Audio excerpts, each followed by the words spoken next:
What you need is presence divine manifest. So this video has been highly anticipated. There have been several testimonies. There are several stories that I could share about the goodness of God. But today specifically, the testimony that the Lord has laid upon my heart just this morning is just to testify of how much of a keeper God has been to me.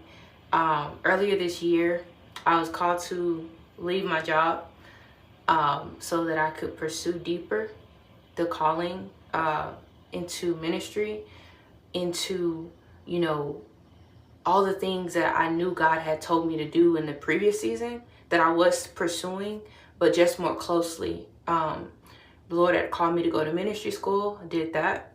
The Lord called me to begin sharing on my YouTube videos, testimonies, dreams, prophetic words, all the things. Having Bible studies, did that, and continuing to do that. But what I really can share and testify most was even through that, there was still some difficulties that I experienced along the way after obeying the Lord. I'll just be one to tell you that when you obey the Lord, that doesn't mean that everything is going to be smooth sailing.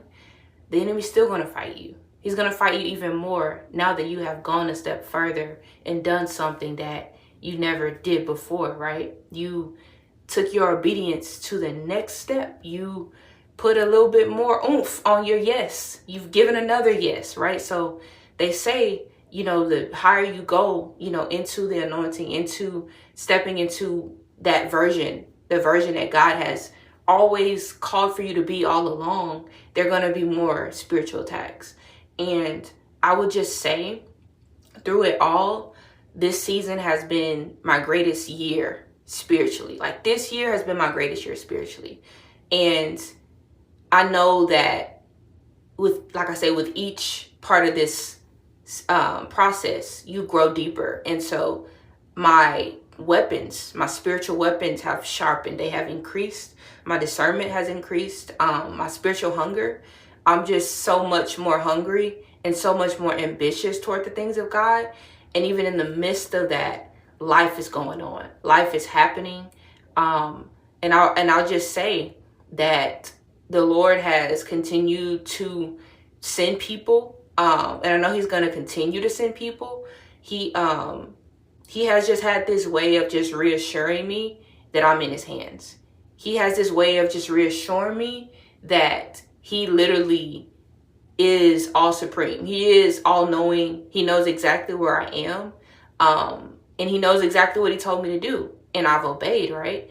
And so the biggest part of this season is, of course, he's deepening my roots, but he's having me depend on him in a new way than I had ever had to depend on him. Going from working 2 and 3 jobs, hustling and bustling, getting to it, anybody who knows me will tell you that I've always been a go-getter. But having a season where the Lord actually had to sit you down for his purposes so that he can fulfill his plans through your life.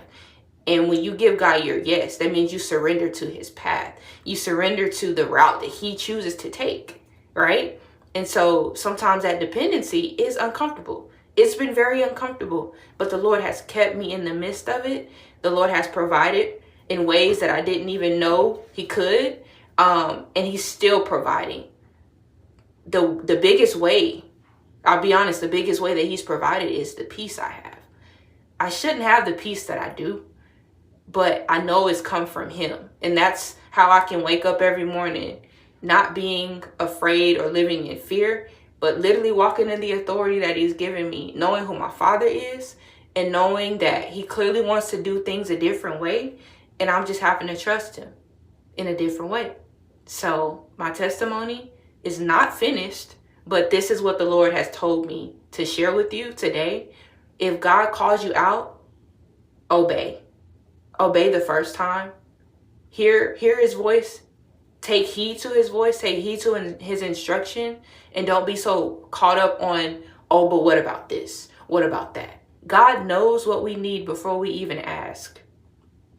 Before we even ask, he knows what we need. From the grave to the light, called my name, I came alive.